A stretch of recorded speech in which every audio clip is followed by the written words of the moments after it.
While for years Hasbro said they wouldn't be releasing Star Wars figures on Kenner-type cards, that all changed with the vintage collection.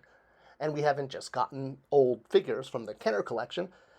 The vintage line, as it's been dubbed, has gone back and done characters from lots of different sources in Star Wars, including the prequels and the sequels and even video games and whatnot, if you will.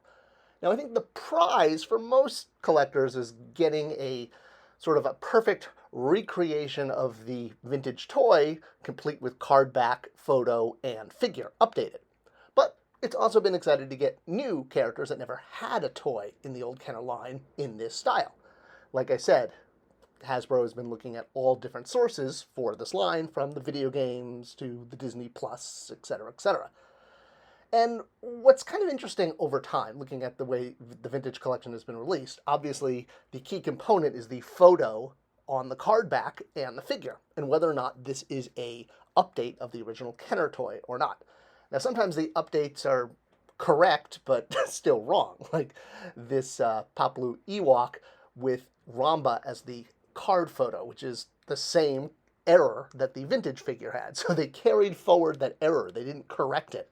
Is this good? Is this bad? That's kind of what I want to talk about today. While a lot of us do like to have sort of a perfect update, which again means figure sculpt and photo art, a lot of folks are like, well, I don't mind the photo art changing, especially if it's going to accurately reflect the figure, like this Hoth Rebel soldier from the Kenner line that did not match the photo art. The updated version that Hasbro released did match the photo art, so they ditched the old photo art and they used a new photo that accurately depicted the character. So I want to talk about this guy here today, the Power Droid, right? Gonk. It took quite a bit of time before Hasbro released a updated version of the original Kenner toy, that being this one here, and thanks to Jedi Business for letting me borrow their image. Great site, check them out for lots of photos. So looking at the original vintage figure, it doesn't match the card back, although I think a lot of people didn't realize this at the time. The card back shows this Power Droid, the one that goes gonk gonk in the Jawa Sandcrawler and has more screen time than any other Power Droid in the entire original trilogy. The thing is, this droid is not this droid.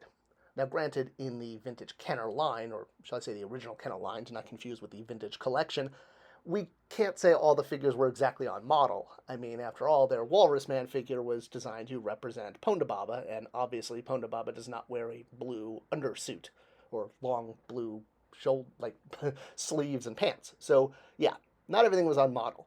But the thing is, with the vintage line, with the modern updates, we would expect it to be correct. But instead, this droid is an entirely different droid. It's an entirely different kind of flying altogether.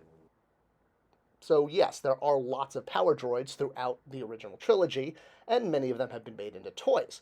We like it when it's a specific droid, right? Because we can say, oh, I have that one. Well, the vintage power droid was actually this power droid, not the one from the Sandcrawler, which was shown in the photo art.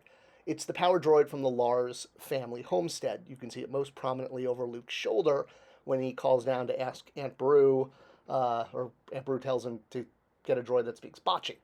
You can also see this droid in background shots and in a lot of behind-the-scenes footage. It's clearly very different from the Sandcrawler droid. In fact, it also shows up on the Death Star, wandering around. So, yeah, props got reused because, there was no budget for A New Hope.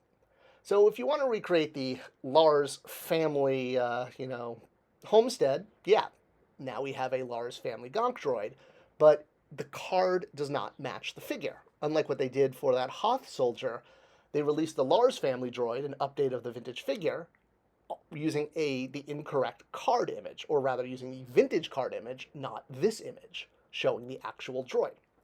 So I want to contrast this then with the Bespin security guard figure that was just released. So another infamous mix match where the original toy from Kenner had the handlebar mustache, but the photo used on the card was a full bearded dude. So two different characters. One is a toy, one is a figure. In the update, we got a match. Now, there's been lots of different Bespin guards over the years, and some of them have been, more matching to actual screen time. Some have been on using, cutscenes. But this particular one, which we wanted because it was the vintage figure with the handlebar mustache, well, do we want the handlebar one, like the figure, or do we want it to match the card art? What I love that Hasbro did was they changed the card art and updated the figure. So the figure is an update of the Kenner figure, and now the card art is showing the correct character. It was switched. This is what I feel like should have been done for the Gonk Droid. They should have released the Lars family Gonk Droid. We've wanted the two Bespin guards updated from the original Kenner line for years, and it's awesome that Hasbro finally delivered these.